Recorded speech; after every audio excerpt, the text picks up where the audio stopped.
Good afternoon, ladies and gentlemen. Welcome to the third exclusive session of our own Kerala Journal of Ophthalmology at Drishti. We all love to see our names in print. The thrill is more when our name is in a prestigious journal.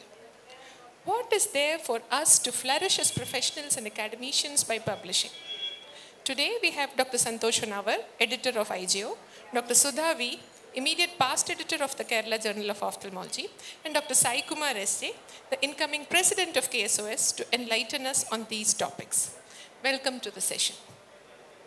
As an editor of Kerala Journal of Ophthalmology, I have understood two important points. One, the quality of the original article submitted to our journal needs improvement, vast improvement. Things have become professional with the availability of checklists like consorts and strobe and record. But today we have the two Ramyas to teach us the nitty-gritties of writing a good manuscript. I welcome Dr. Ramya Edasheri and Dr. Ramya Raghavan, who are also the members of my editorial team. The second point I understood is that the Kerala Journal of Ophthalmology needs more citations in the process to get indexed. I would request each of you who is submitting a manuscript to any journal to include at least one citation from the KJO. We are surrounded by predatory journals. Also, technology is rapidly advancing. However cliched it sounds, there will be people who would be taking advantage of it ethically or unethically. I welcome Dr. Rajiv Sugumaran, who shall be talking on publication and ethics, and who is also the tech wizard of KSOS, to our session. So over to our first speaker. Dr. Latika, would you like to comment? I think we may be running short of time, so I'll keep it brief. Very much looking forward to this session, and I hope this will really, make the quality of the journals and the articles come up in a big way. Dr. Sai, inviting Dr. Sai for his presentation.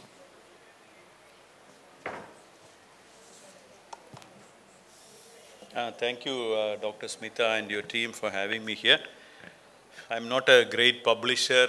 I'm not very good at publishing. I think the only qualification that I have to be here today is that I'm going to take over as president of KSOS today. So please pardon me. I've got stalwarts in the field of publishing. I think Dr. Santosh has not come. So I'll just briefly give an overview. Some of these things are going to be repeated by the speakers coming up in this session. So I'll just give us some brief thoughts about publishing, with the vast experience in clinical work that I have, although I have not published much. So the first question that should come to your mind is, why should I publish? So I was speaking to a very successful cataract surgeon in Kerala, a very close friend of mine. I won't mention his name. He has his own, big cataract setup.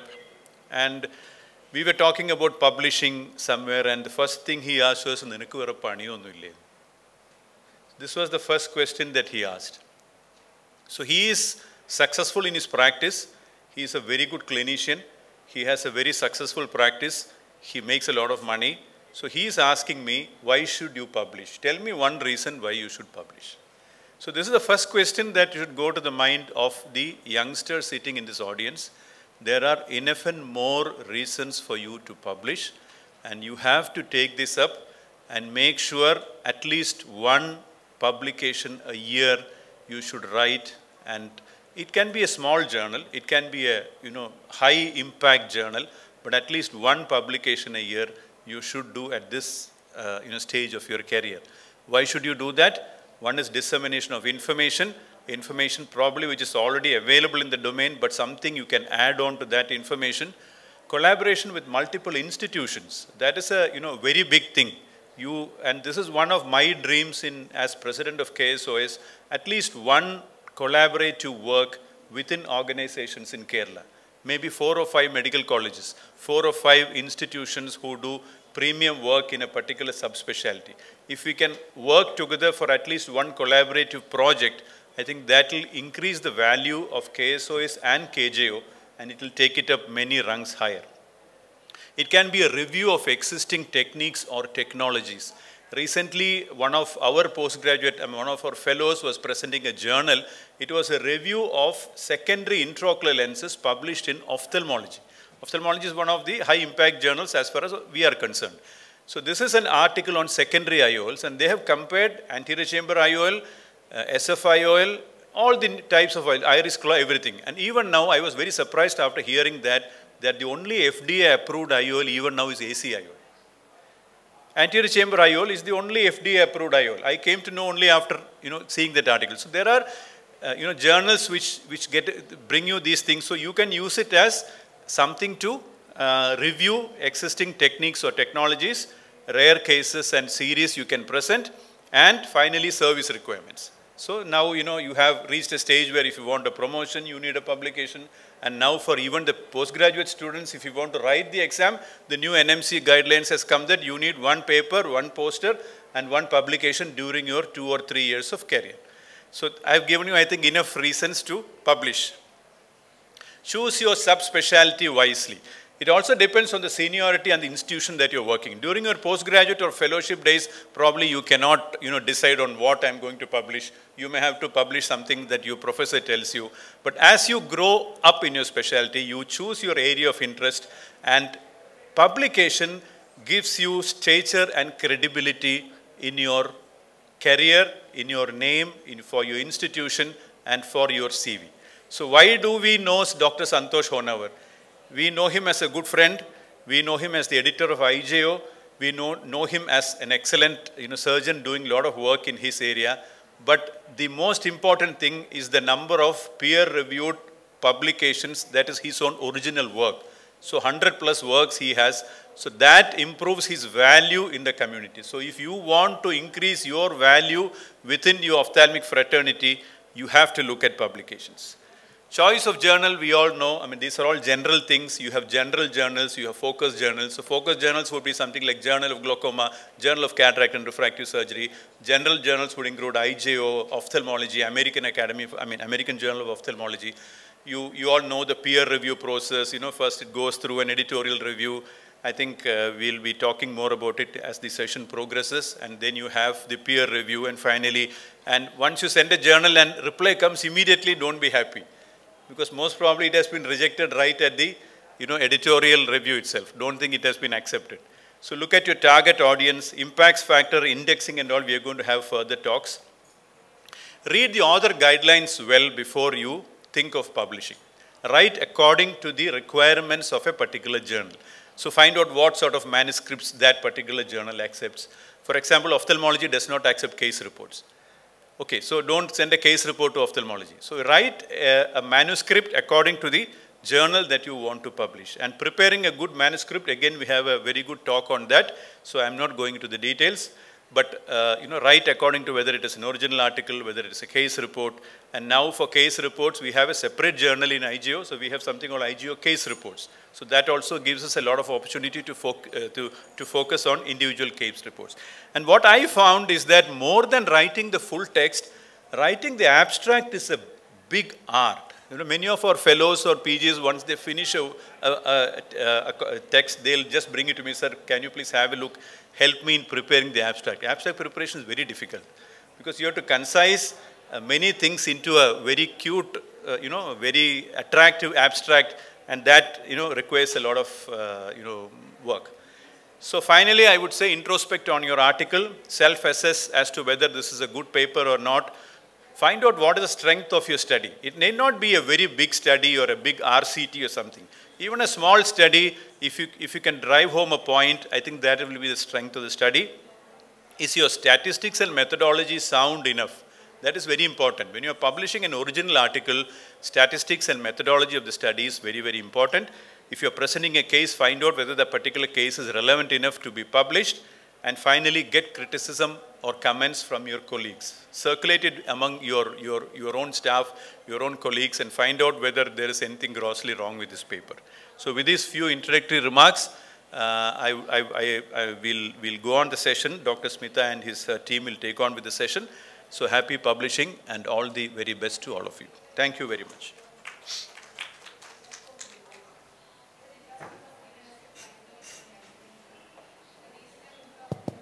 Thank you, Dr. Sai, for that wonderful introduction. So, why to publish? Most of the points have been very lucidly elaborated. The publish or perish is the motto we have all heard, but maybe to put it in a positive manner, it is better to say publish and flourish, because these are the days, there is no threat. There's a veiled threat in publish or perish, but the positive aspect is if you want to flourish in whatever you want to do, it is publish and flourish. So that's the positive way of looking at it. And any work you do, any word you say gets lost over time. But any work you publish is a signature you are putting. It is a proof of the work that you have done in your professional life. So it's very, very important to get your work published for posterity also. So next we have Dr. Ramya Edasheri tell us about the general guidelines on how to prepare a good manuscript. Dr. Ramya.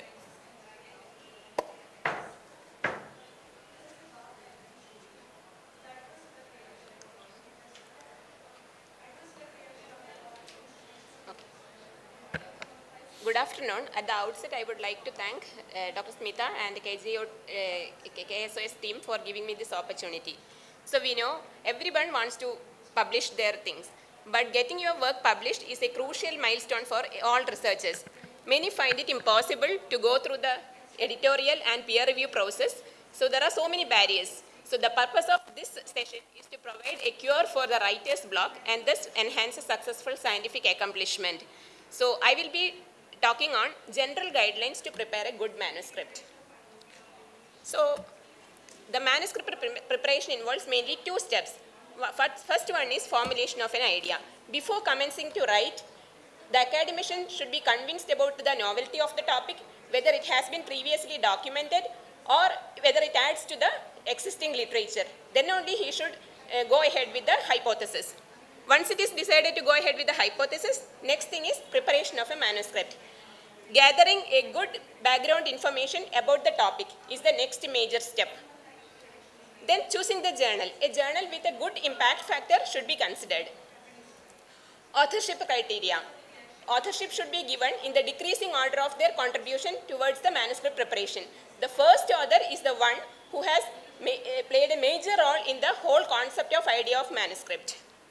Then ethics. The Committee on Publication Ethics has released guidelines which help the publishers and editors to help the issues on publication misconduct. Finally, it is writing the manuscript. So check the instruction to authors as well as the scope of the journal in which you are intending to submit the manuscript. So what is a manuscript? So it's a document submitted for publication to reach the wider academic and scientific community. So it's presenting a novel concept in the form of a scientific paper. There should be a systematic and stepwise approach to prepare a manuscript.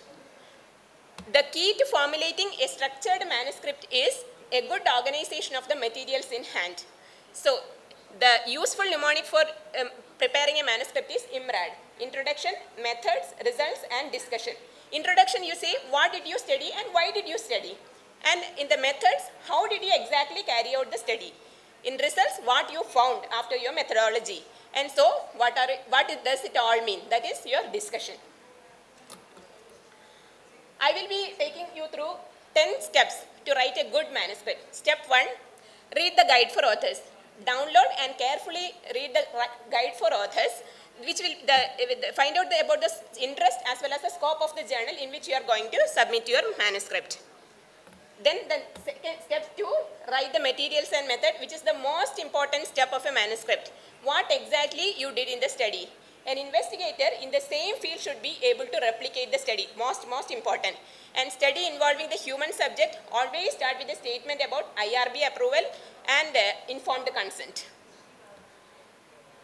The style of the section of methodology depends upon the type of the manuscript, and it can be outlined as PICO.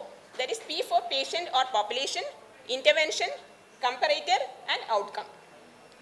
The study context, where exactly the study has been carried out, when the duration of the study and the recruitment process should be described in detail. The study designs, whether it is an experimental design or an observational design, if experimental RCT or observational cross-sectional case control or cohort study. Measurements. The purpose of the two pillars of this section is reliability and validity. If the observations are repeated under similar conditions, the inferences should be similar. That is what is known as reliability, which is achieved by larger sample size. And validity is the inference should be a true reflection of the nature of relationship. This is achieved by ensuring that the sample selection is unbiased. Now the statistical measures. Describe the analysis of data. Which software were used for your data entry, how the confidentiality was maintained, who all had access to the data, how the exporting was done, and how the analysis was carried out. The Equator, Enhancing the Quality and Transparency of Health Research Initiative, is an international initiative which issues the reporting guidelines for all types of researchers. Some such guidelines are STROB for observational and cross-sectional studies, CONSORT for RCTs, and PRISMA for systematic and meta-analysis. Step 3, describe your results. The organization of the results should be in parallel with the organization of your methods. So describe what you found, that is your results. Second most important part. Start by describing your population, the number of subjects, how many protocol failures, the demographics of the individual groups, etc. Then the outcome of your primary variable, then followed by the outcome of your secondary variable. Text should be minimal. There should be tables and figures, and use brief but descriptive legends. The figures and tables should be self-explanatory. Provide the actual p-values, just don't write p is equal to non-significant. Step 4, discuss your findings. Here you interpret and infer your results where you place your findings in the broader scientific or clinical context. Summarize main points pertinent to the question, similar as well as dissimilar study, and why do your results either confirm or refute the previous observations. Strengths as well as limitations of your study. Present clinical versus statistical significance, and discuss the impact of your results on clinical practice, that is what we need, or patient outcome. End your discussion with realistic conclusions and the extrapolations of the study and the future directions. Now coming to the introduction. What is the purpose of introduction? To introduce your work. So it convinces the reader to further read or not. It should be short, precise, informative, explicit. There should be no ambiguity. So every aspect of your study starts from your research question. What is known about the disease topic? What is not known? What are the controversies? So how are you going to address this problem? That is the rationale.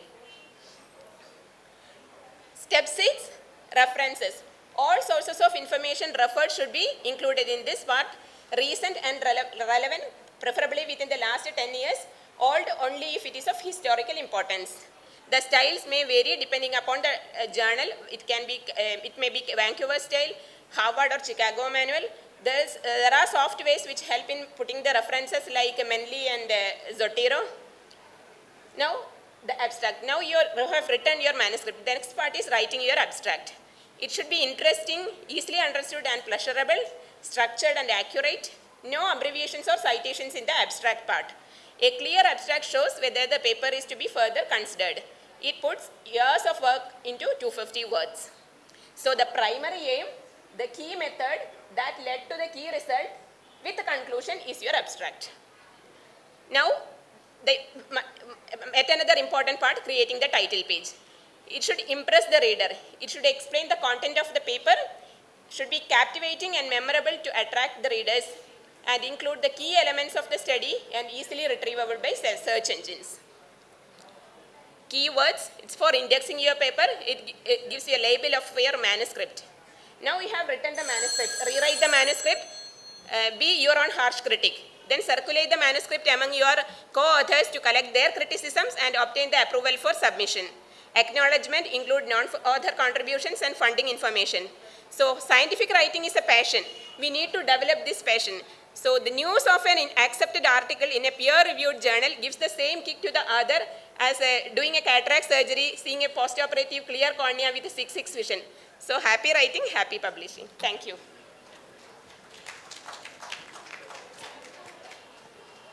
Very well described, Ramya. Over to the next Ramya to tell us what is literature search. Every scientific publication needs evidence-based medicine, and so you start with literature review. So over to you, Dr. Ramya. Thank you. So after the beautiful presentation by Dr. Ramya Edacheri, let me talk about the importance of literature search and reference.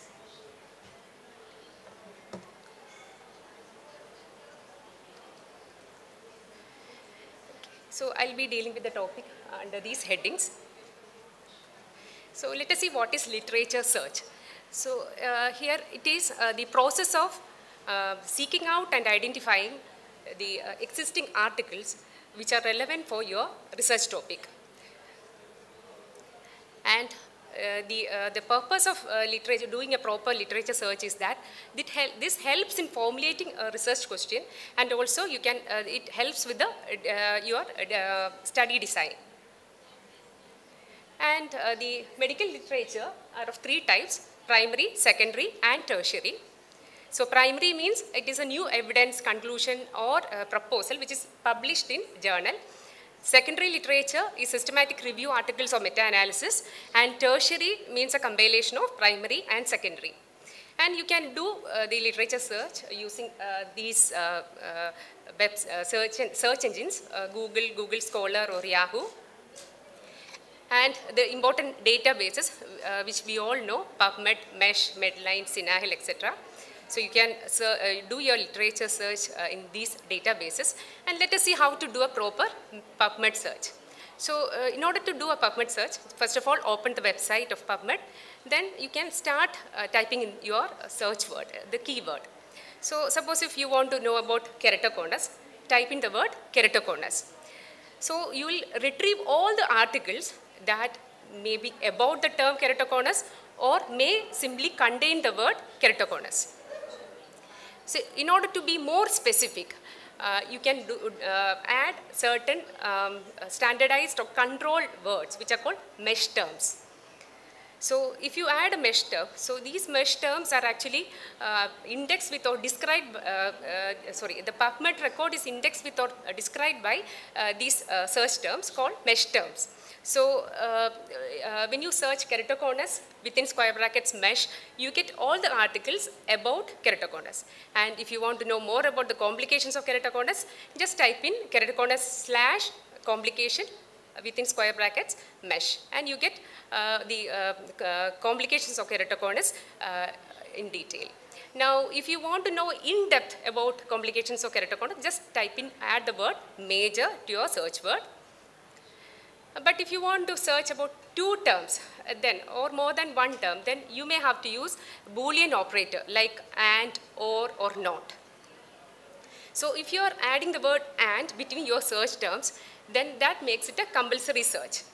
So keratoconus, mesh, and corneal mesh will give you results where the articles are all based on these two terms. And if you are using the Boolean operator not between or between the search words, then you get the articles where either word or both words are included. And if you are using the Boolean operator not between the search words, that means it is eliminating the second keyword. So keratoconus mesh not corneal edema mesh means you get only keratoconus, not corneal edema. Now, you can be specific where you want your search term to appear. So, if you type in Fleischer within brackets author, so then you get articles by the author Fleischer, not Fleischer ring. And if you type in the word title after your search word, like dome-shaped maculopathy, then title, then you get the articles where the search word is mentioned in the title. And if you add TIAB or TIAB, then you get the articles where the search word is there in the title as well as in the abstract or both. Now, if you search for orbit within brackets JOUR, then you get references from the journal Orbit. if you want to read about evidence-based case studies, then you may have to refer certain databases where it is freely available, like Cochrane Library, PubMed Clinical Queries, or PubMed Health. Then subscription-based resources are available with UpToDate, Dynamed, etc. And if you want to read journals which are evidence-based, then BMJ Clinical Evidence, JAMA Evidence, and ACP Journal Club are there. Now, let us go through the reference, how to do it. So, the exact content and format depends on the journal you want to publish in. So, you always have to go through the author's instruction before you start with the reference part. So, various reference management tools are available to make this easier. So, these reference management tools, they help to compile and edit the references, and you can also select the right citation style also. So, the available apps include, many are there, but the important ones are Mentally, EndNote, Zotero, etc. And let us see how it is being done with Zotero app. So, first of all, you have to open the Zotero app in the background, open the article that you want to cite, and open your manuscript. So now we will try to cite this. So here is the journal where you want to cite this article. So there is a button there. Oh, this is slide changer. Okay, so you can see the site written here. So just click on that, and you will get a box like this. So here the format is written here. So you can choose the format according to the instructions given in the journal site, and then just copy this matter, this citation detail. Just open the Zotero app now, then go to the new collection and create a new folder there, and then you click on that, and then there is a plus sign here. Just click on this and select journal article. Then you get a box like this. So here you can paste whatever you have copied, and you can see that the reference is added to the Zotero app. Now just open your manuscript, keep the cursor where you want to cite, like the end of this paragraph here. Just click on that and you get this here. Just click on add bar edit citation, and you get a box like this. Just click on that, scroll down arrow and select classic view. Here is your reference. Just click OK and the citation is added. So here you can see it is being added. Now just select add or edit bibliography, and your reference is there beneath. So these reference management tools actually are very helpful in this. So that's all about my topic. Thank you. Thank you, Dr. Ramya. That was a very good presentation. And now we have Dr. Sudhavi. Oh, I'm so sorry, sir. We have Dr. Sudhavi. Tell us about the indexing and impact factor of a journal.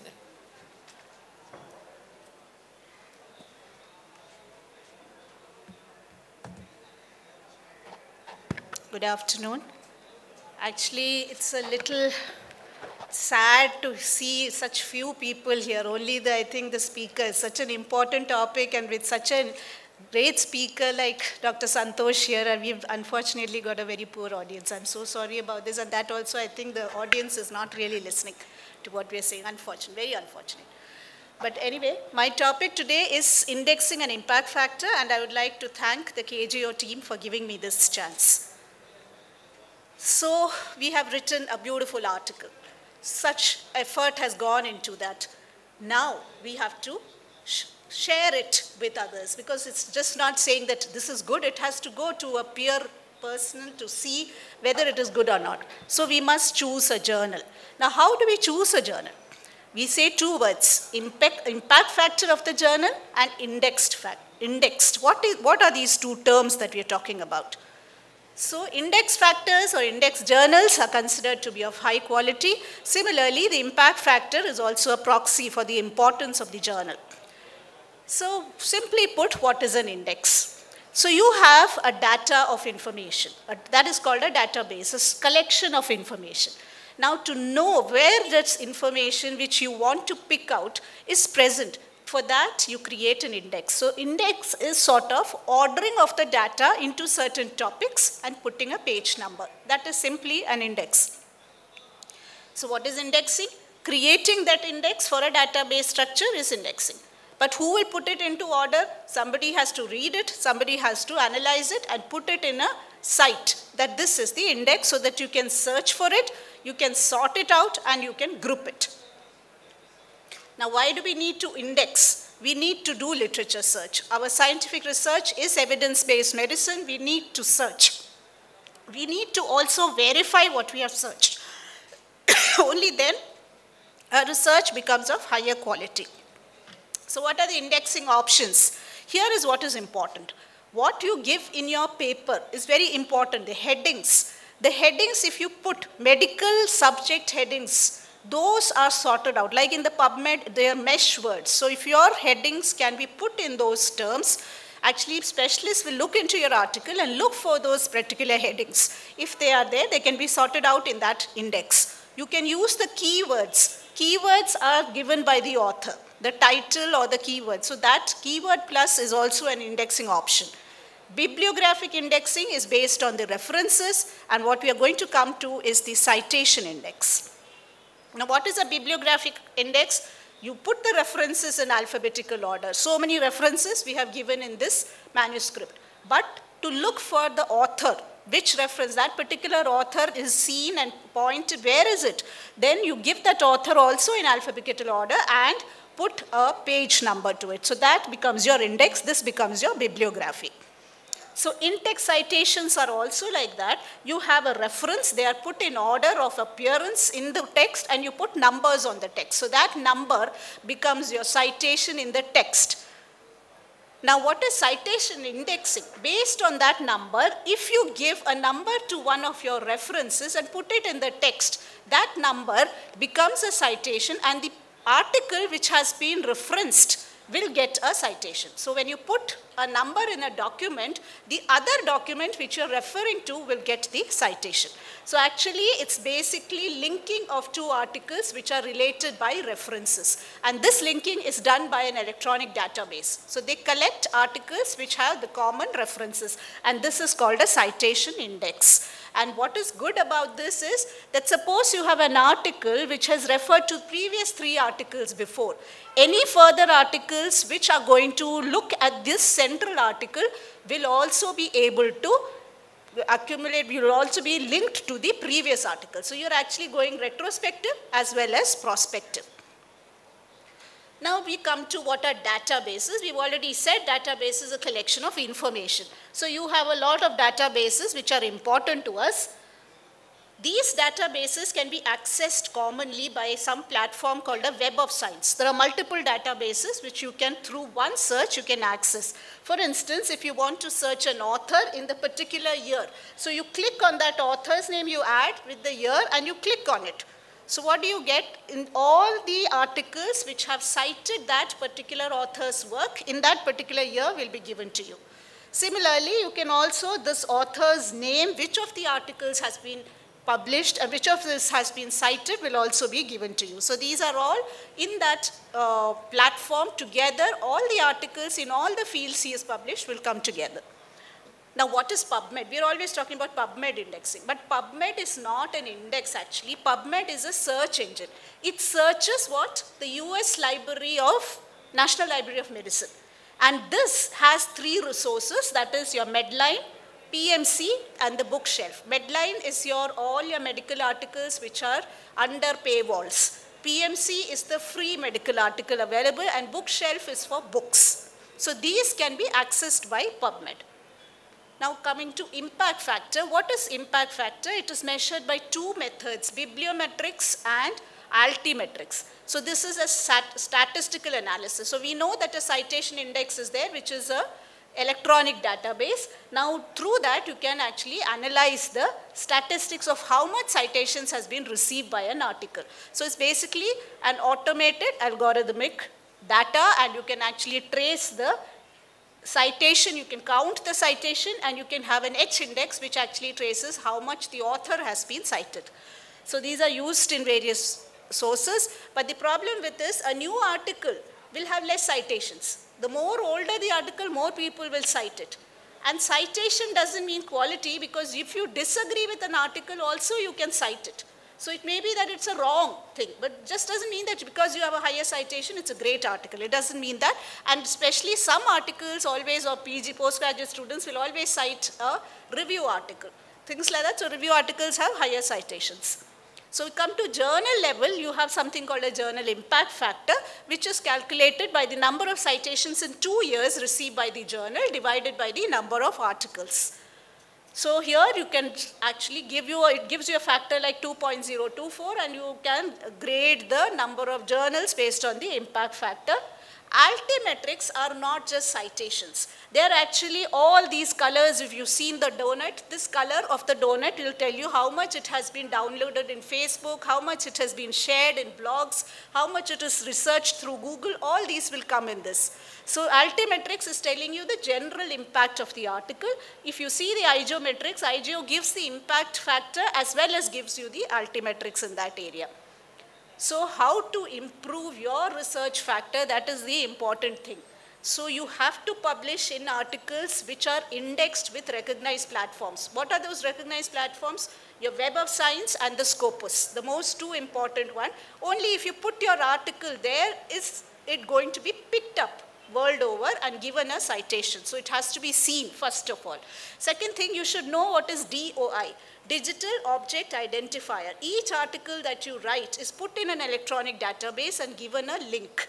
If this link you directly put into things like ResearchGate or ORCID, if you just copy paste it, what happens is this link is linked to your article. So that article will come into your ORCID. ORCID is your personal repository of the articles which you have published. Similarly is the ResearchGate. So whenever a person gets your ORCID number, they can actually get all the articles which you have published simply by the DOI indexing. And it's very easy to put the DOI and just link it.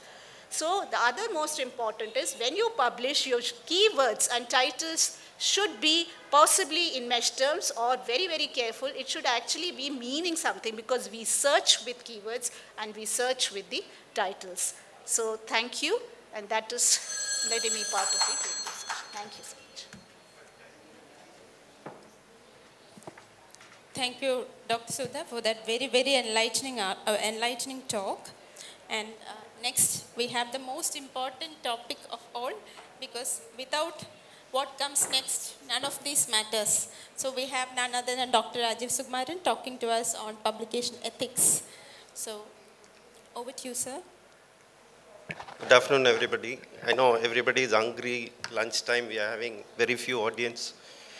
When Smita madam called me to present this topic on publication ethics, I was wondering, I've got just 6 publications in my 32 years of ophthalmic practice. That took 4 during my postgraduate days. After that, I started my practice in Kerala. And in 28 years, I did 2 in KJO when it was not even indexed. I think the reason she chose me was she considered me an ethical person, probably. Okay, thank you, madam, for that. Thank you for this opportunity. Now, we'll go to the topic itself. Ethics means moral principles that governs a person's behavior or conducting of an activity. This is a very, very vague term. Ethics, unethics, it can overlap. So there should be some guidelines. That's what is called the COPE, Committee of Publication Ethics. It's committed to educating, supporting editors, publishers, and all those in publication ethics. It's a very good site. You can enter the site. You can see it is about 25 years old. And there are so many people involved in this, highly literate people who are publishing, and they'll help you out, and all the guidance, everything is given in this, including you can submit your data and get it clarified. And there are discussions on ethics aspects, something called paper mill, which I'll be telling you later, and the number of cases they have received and settled shown here. This is a very good site. So coming back to the topic as such, is that unethical practice can be done in all the headings shown here. The ones shown in the blue box are the newer ones because of the higher technologies we are involving, the artificial intelligence are coming into play. We'll take up one by one. Approval and consent. What is approval is if you're publishing, you should get the approval from an ethics committee. Every study should get it. Even if it is retrospective study, this approval should be taken, but the exempt from full review. And this ethics committee should be registered with the DCGI, that is the Drug Control General of India, under certain schedule, what is shown there. And consent is, it should be a informed consent as per the template given by the ICMR. The key aspect is the mentioned patient's right in clear language. The patient should understand, and including right to withdraw at any time without any consequences. That's very, very important. And maintain the consent for at least 5 years. So that's approval and consent. We go to the data manipulation. It could be data fabrication, where no work has been done, just fabricating, putting up data on your own and doing is called data fabrication. Data falsification. You do 10 cases and say, multiply by 10 and say 100 cases. That is falsification. Purchase. Somebody else has done the job, you purchase and you publish in your name. How to suspect? Get the statistician's opinion on possibility of data. Too large a sample for a small hospital saying, I've seen 500 cases of retinoblastoma. You cannot believe that. Keen sense of data analysis. And then what you do is, ask for the complete data set or the source code used for the analysis. Usually they send the data to certain centers in data analyzing centers in US and other countries, and ask them to submit it as early as possible. Don't give them time to manipulate and give you be clear on what you're asking for. Plagiarism is nothing but the literal term is copying. It could be literal copying. Just take one article, change the name of the author and submit. Substantial copying, that is reproducing major part. Rephrasing, you take the phrase, just change a few words here and there. And recycling is, he's already done a work, the same work he is keep on changing the numbers and then producing again. Then accidental plagiarism, it can occur. He might have done it in his own way, but when it goes to checking, it can resemble a similar paper. Now, there are several sites which gives you whether the article is were copied or not. One such site, this is a paid site, authenticate.com. This is the site where you upload your paper, it will highlight and tell you which are the portions which are copied from other journals, or if there are enough citations, this can be avoided. Then it will give you a score. Anything more than 30, 40 can be rejected. Then submission fraud. Simultaneous submission to two journals. It can be either a part of the work or the whole work can be published. Excessively cited own publications. These are submission fraud. Next is authorship. Whether all the authors included in the specific pre-agreed order. Is there any agreement with the co-authors? Are the co-authors aware of the contents of the publication? Then in that case, they are also responsible for the data and its interpretation. Is there any ghost author or a guest author? Then conflict of interest. Declaration of relevant interest and relationship that could be seen as an influencing factor. Say a company is sponsoring. They manipulate the data according to their results. They want the positive result. Then comes the newer parts of the ethical. These are the paper mills, contracts cheating, pre-printing, image copying, and micro-publishing. You'll take paper mill. It's not the paper producing mills. It is the process by which the manufactured manuscript are submitted to a journal for a fee on behalf of researchers with the purpose of providing an easy publication for them or to offer authorship for sale. This is completely done, and there are articles in the COPE. You can go through that about this paper mill. Could be the entire paper or the authorship or journal special issue. That is, for example, KJO is there. They come out and tell you, we'll bring out the special issue, and they'll incorporate all this paper mill article in it. And it works behind the scene, and it is mostly artificial intelligence which works in this. Then how do you suspect paper mills? It usually done in basic science papers, similar layout of most papers, affiliation, no specific university will be mentioned, authors, no credible work will be there, no institutional email may be there, ethics statements may be missing, many changes to the authorship after acceptance. Images may not be original. That is paper mill. Contract cheating is outsourcing your work to an external agency without doing any work at all. That is contract cheating. Pre-printing is even before it is peer reviewed, it is put up in a website, and they use it as a reference for their own work. People who are not aware about it think these papers are peer reviewed ones, and they take it for granted that it is a journal article.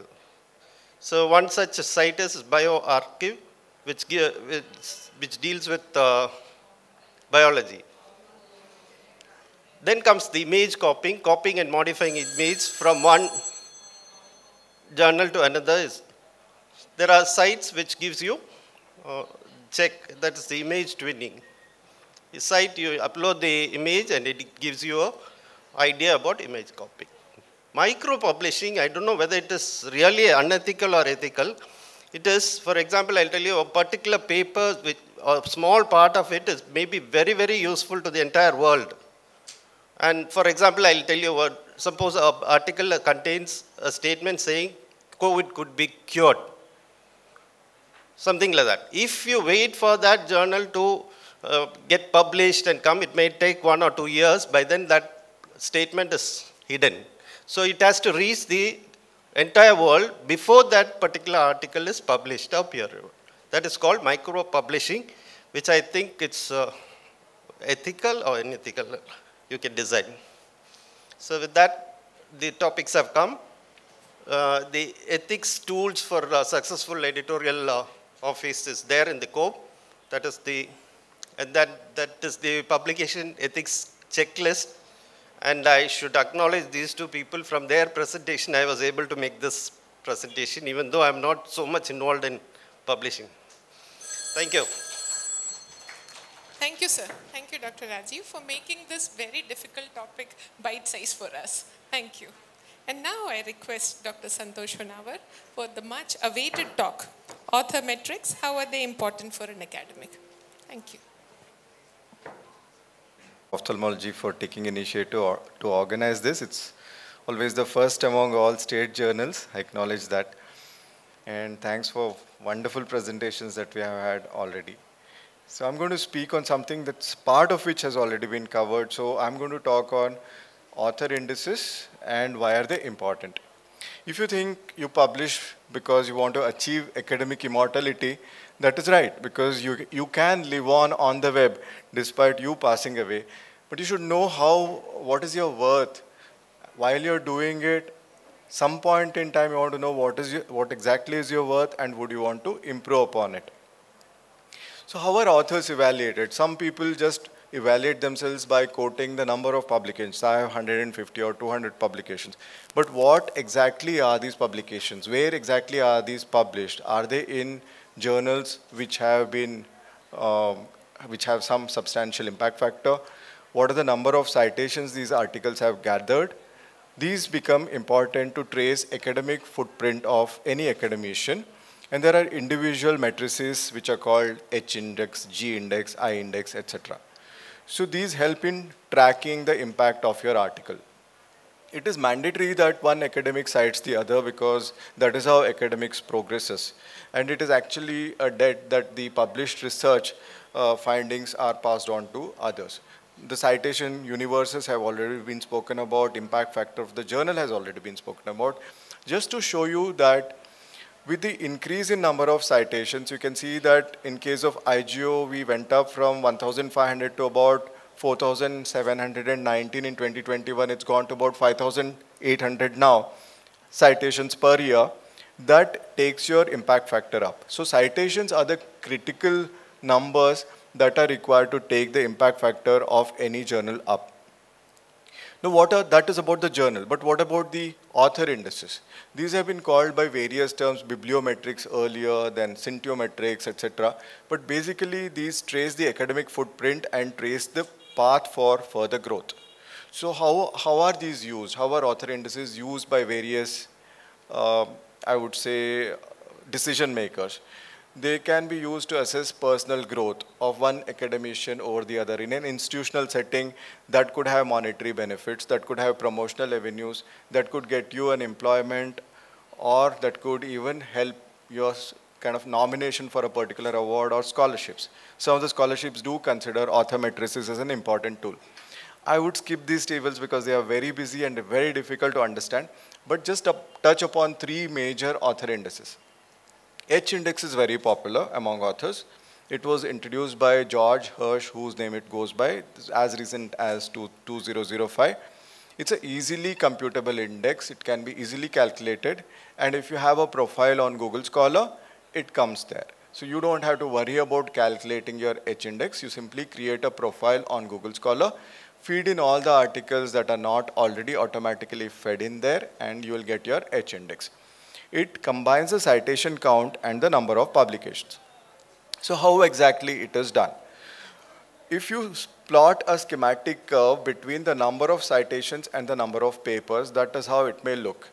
And a 45-degree line is drawn, and where it intersects, it is called the H index. But what it means is that I'll tell you in very simple words. If your H index is 45, that means at least 45 of your publications have been cited 45 number of times. That is what it is. If you have an H index of 50, that's exactly what it means. You have at least 50 publications, each of which has been cited 15 number of times. That is what H index is all about. It gives an estimate of the impact, significance, and importance of an author to the research world. Now, what is G index? G index is slightly more complex. It caters to the visibility of the researcher. That means how many impactful articles have you published? It doesn't really relate to the number of articles, but how many of the number of articles that you have published have had a real good impact. So what it really means is that if your G index is 20, that means that you have published at least 20 articles that have combined received at least 400 citations. So it is the square of the number of articles, and the number of citations should be the square of the particular number of articles. So what 20 means that you should have had 20 articles together which have received 400 citations. So that is G index. G index is also popular among academics. E index is not. H bar index is something new, which is also not become very popular. Google, as it does, simplifies everything. In 2011, Google Scholar introduced what is called the I-10 index. It measures the number of citations of a researcher with at least 10 citations. So if you have 72 articles with each of which that has been cited 10 times, that means that your I-10 index is 72. Very simple. So that is the most basic of all the indices. Now, if this is my profile on Google Scholar, just to show you an example. So if you do that, you get your H index, you get your I-10 index, and you also get the number of citations that you have received over the years. So over the years, where you can track whether your number of citations are increasing or not.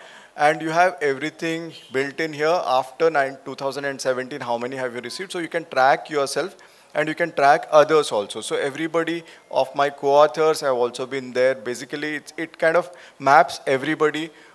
Apart from you, all your co-authors as well. Now, with the onset of social media, it has become important that it is not just the academic citations that you have, but also who is talking about your research.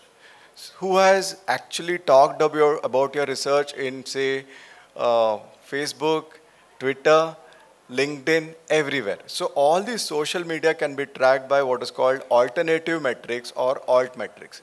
As was already pointed out, it comes like a donut. Each color is linked to a particular thing.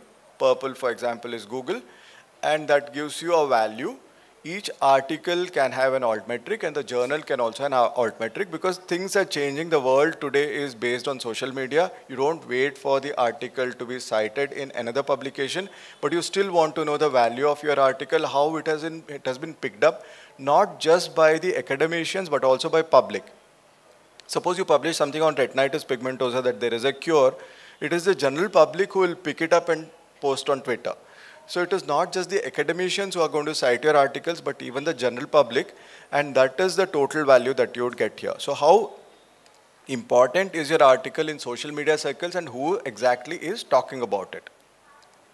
If you're a serious academician, you might want to get a membership for Publoons. Publoons not just tracks your academics on one single sheet, but also it will tell you how many articles that you have reviewed over a period of time. So it will give you credentials even as a reviewer.